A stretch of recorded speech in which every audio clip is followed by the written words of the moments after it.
Imagine to friends.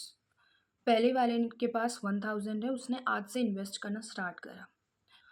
दूसरे वाले के पास भी सेम अमाउंट है, बट उसने 10 ईयर्स के बाद इन्वेस्ट करना स्टार्ट करा। सो सरप्राइजिंगली जो पर्सन ए है उसके पास ज़्यादा वेल्थ होगी as compare to person B. That's because of compound investing और कंपाउंड इन्वेस्टमेंट। अल्बर्ट आइंस्टीन को ऑफन कंपाउंड इंटरेस्ट से जोड़ा जाता है और लोग इसे eighth wonder of the world भी कहते हैं। अब कोट असली हो या ना हो, आइडिया पावरफुल ज़रूर है, because compound interest rewards one thing and that is time. Compound interest का मतलब है कि आज मुझे जो रिटर्न मिला, कल उस रिटर्न का भी रिटर्न मिलेगा और फिर उसके बाद भी उस रिटर्न मिलेगा, मतलब ग्रोथ पर ग्रोथ होगी। सपोज तुम्हारे पास 100 रुपये पर 10% रिटर्न आया, अब तुम्हारे पास 110 हो गए। 10% सिर्फ 100 पर नहीं मिलेगा, क्योंकि last year you have earned 110। अब 110 पे 10% मिलेगा, यानी 10% ऑफ 110।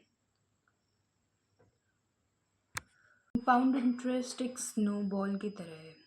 शुरू में बहुत छोटा लगता है, स्लो लगता है, बोरिंग लगता है, लेकिन जैसे जैसे रोल करता है वैसे वैसे बड़ा हो जाता है। इसलिए फाइनेंस में सिर्फ अमाउंट इम्पॉर्टेंट नहीं होता, टाइम भी इम्पॉर्टेंट होता है।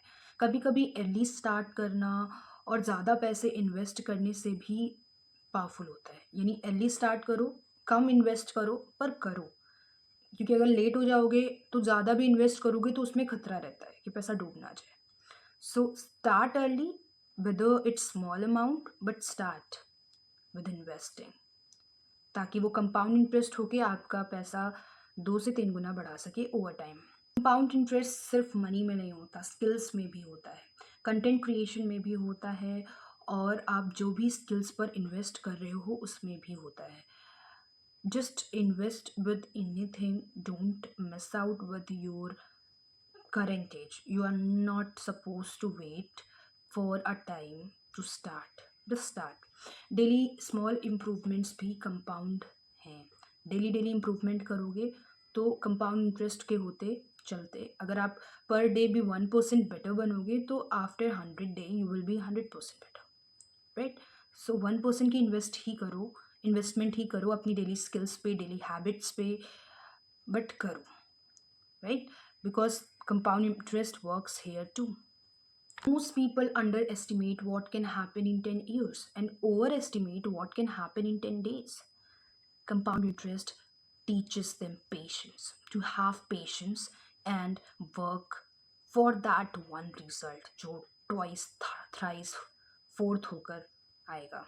So have patience, work on your skills, work on your money, work on your investments, and over the time, after the compounding, it will come you and in a bigger amount, because it is working for you, right? It is not sitting idle. Just financial mistake isn't investing late, it's thinking a few years don't matter. In wealth creation, time is often more powerful than money. So, today, money, if you don't have money, start with small, because investment is going to make your money double, triple. What is more powerful? Time, not money. But if you waste your time in doing rubbish things, सो उसका भी compounding हो जाएगा और आप एक rubbish इंसान बन जाओगे। सो बेटर कि आप अच्छी चीज़ों में इन्वेस्ट करो, after time that will be a great. So meet you in the next. Thank you for watching.